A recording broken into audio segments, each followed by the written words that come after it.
Good evening, you are watching Awani International with me, Fahana Sheh. Here are our top stories for tonight. China says it's evaluating US offer to negotiate tariffs, and Trump signs new order to cut funding to NPR and PBS. More on this coming up.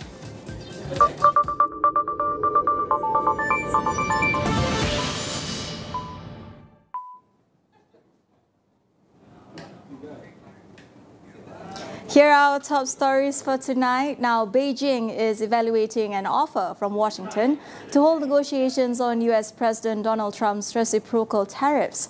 China's Commerce Ministry says the US has approached Beijing to seek talks, adding that it was open to discussions. However, it warned the US not to engage in extortion or coercion. The ministry also said the US must be prepared to show sincerity by correcting its previous mistakes and cancelling unilateral tariffs. Its statement comes a week after Trump claimed discussions were already underway, which Beijing has denied. Trump's 145% tariffs on many Chinese products saw Beijing respond in April with levies on imports of US goods of 125%. At the same time, China has created a list of US-made products it would exempt from its retaliatory levies, which include pharmaceuticals, jet engines, and microchips.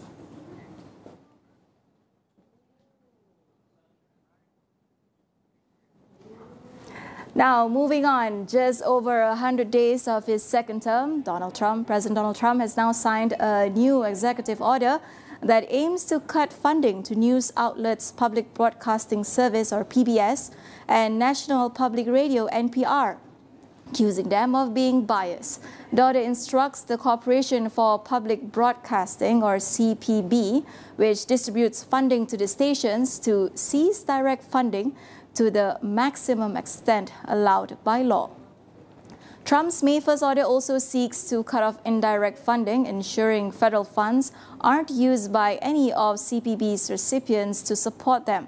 While Congress has already approved CPB's budget through 2027, the White House reportedly plans to ask Congress to rescind $1.1 billion, equivalent to 2 years of funding for the CPB.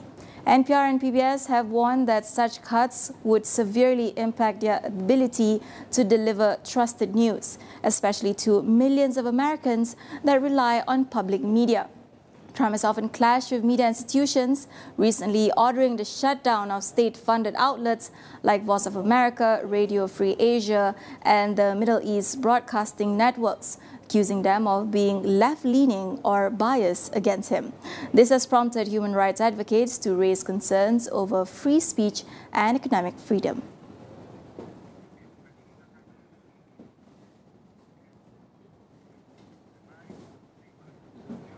Right, that's our top two stories. Stay tuned for more after this break.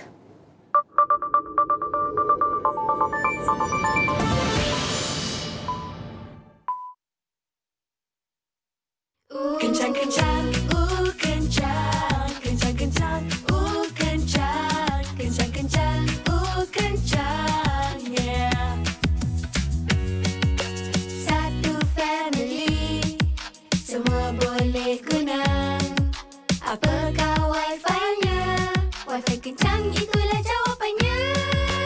Wi-Fi kencang tak sangkut-sangkut. 500 Mbps hanya RM90 sebulan.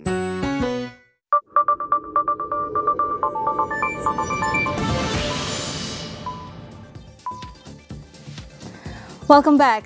Now, the government is set to hold a special parliamentary sitting to discuss the United States reciprocal tariffs on May 5th. As a prelude to this, we have Ira Azhari from Ideas with us to share her insights. Thank you so much for joining us. Now, Ira, what can we expect during this sitting, and what would be the hotly debated topics and discussions put forth, you think? I think we can expect an update from Tengku Zafrul, who just returned from the US, fresh from discussions with the US Secretary of Commerce and the US Trade Representative, and perhaps from the Prime Minister as well, who will most likely share about the steps the government is taking to address this tariff issue. I think MPs will be most interested to know what steps are being taken to ensure the impact on specific industries. Will tariffs mean increased costs for goods and services for Malaysians? What are the cost pressures on SMEs, especially those in affected export sectors? This is really important because small businesses usually operate on thin profit margins. So any uptick in cost will have a significant impact on them. Investors will probably want to know about the unpredictability and the uncertainty, which will make it harder actually for foreign investors to take risks and to invest in the country. So they would like to know how will this affect our FDI attractiveness and our competitiveness as well. And also maybe our stance as the chairman of ASEAN. So our initial response was quite a commendable collective stance. But what's next? There's about half a year to go for our ASEAN chairmanship. So I think all of these issues will be brought up by the MPs and the ministers on Monday. Yeah. Right, a lot to look forward to. From Tengku Zafrul's trip to Washington just a couple of days ago, MITI has actually outlined its strategy to deal with US tariffs.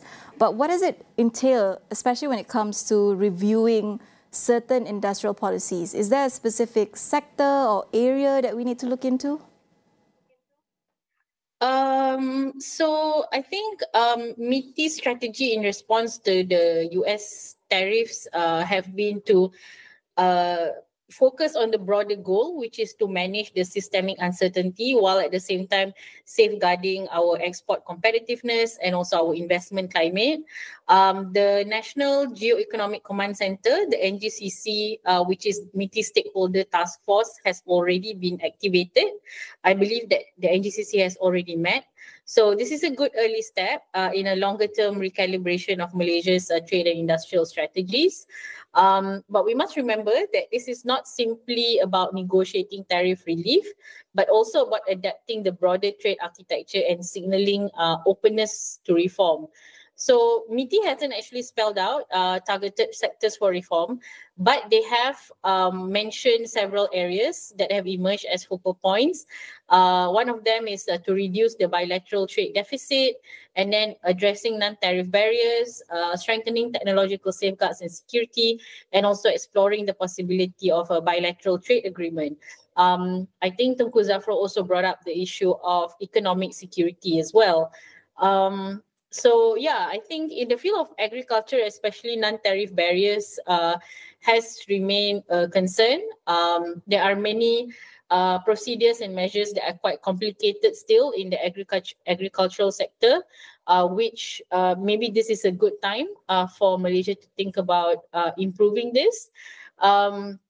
And also diversification versus dependency.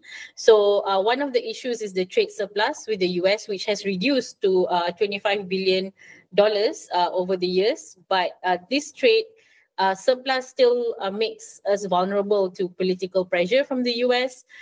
So, of course, there is an impulse to preserve market access, which is understandable. But we need to think about real resilience, which will come from export market diversification, enhanced free trade agreement utilization, and stronger regional integration. So I think here MITI is already taking the right steps. So they are actively pursuing new trade agreements. So the European Free Trade Agreement, the EFTA, will be signed early June, if I'm not mistaken. And also, the opportunity to strengthen ASEAN cooperation is also really important. And lastly, I think while Malaysia has stated that we will not retaliate in terms of tariffs, the substance of these engagements are the one that matters. So the devil is in the detail, right? So negotiating exemptions or a technology safeguard agreement may offer tactical relief, but there are still deeper systemic issues such as restrictive ownership policies, sectoral protectionism, which will need addressing. And real concessions may require a review of the long-standing industrial practices, particularly in services, agriculture, as I already mentioned, and also state-linked procurement. So strengthening domestic regulatory coherence is really important, and investing in sectors likely to face scrutiny. Yeah. I mean, given the current situation, I think it's definitely timely for Malaysia to sort of assess and review back some of its policies and also its, trade relations. But with regards to this, Malaysia has remained very steadfast in its commitment to engage with the US and ensure continuous dialogue. So focusing on, like you said, improving trade imbalance, surplus deficit, and also strengthening ties. But a lot is still in the air. So do we expect any changes in our strategy and approach, especially after the seating on May 5th? Or can we anticipate anything that could affect Malaysia's future plans?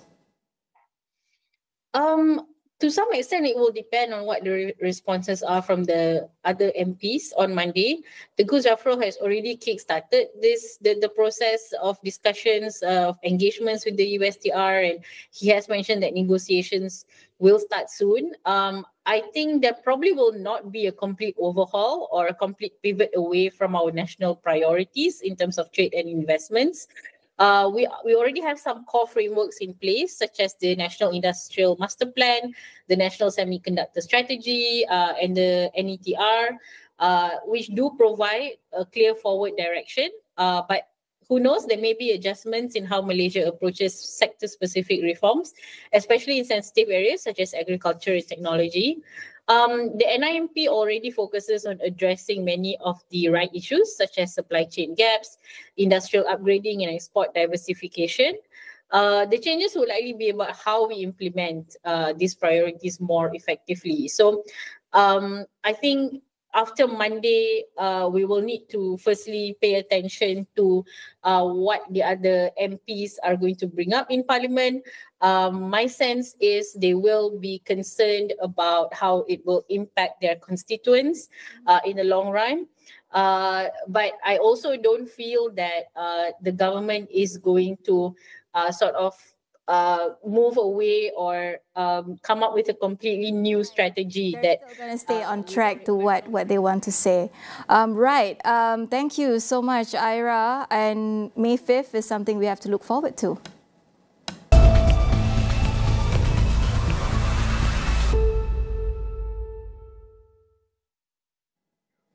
The United States has ended its small parcel tariff exemption today. Some small retailers have paused US sales, while others are seeking temporary fixes, hoping rates will drop. The removal of the de minimis rule for packages under $800 from China and Hong Kong now subjects most goods to 145% tariffs, following President Trump's decision last month that disrupted global trade and drew retaliation from Beijing. Chinese e-commerce giants like Shein and Temu had relied on the exemption to ship duty-free to the US, but both Trump and Biden argued it hurt US businesses and was exploited to smuggle drugs. In February, Trump briefly suspended the de minimis exemption to curb synthetic opioid imports like fentanyl, as officials cited abuse of the rule by shippers hiding illicit drugs in low-value packages. The US Postal Service even temporarily stopped accepting parcels from China and Hong Kong. Now, import charges vary by shipping method, with USPS handled goods facing a 120% tariff or $100 per package, set to rise to $200 in June, according to US Customs, Border and Protection. Australians head to the polls tomorrow amid global financial turmoil sparked by US President Donald Trump's tariffs. As the campaign draws to a close, both frontrunners Anthony Albanese and Peter Dutton are making their final appeals to voters. Australia remains one of the few democracies with mandatory voting, with close to 7 million out of 18 million eligible voters having already cast their ballot by Friday.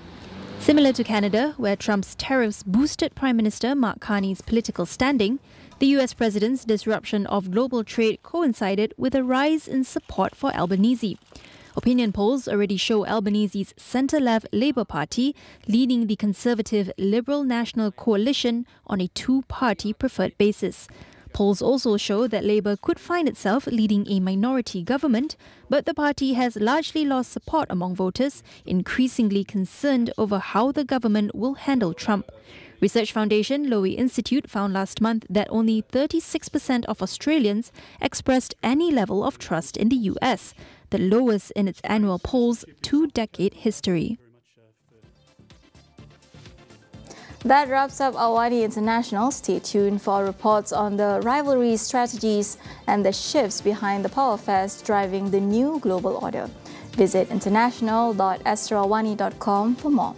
Be sure to follow our social media accounts, Power Affairs. That is all for now. I'm Farnashe. Thank you and good night.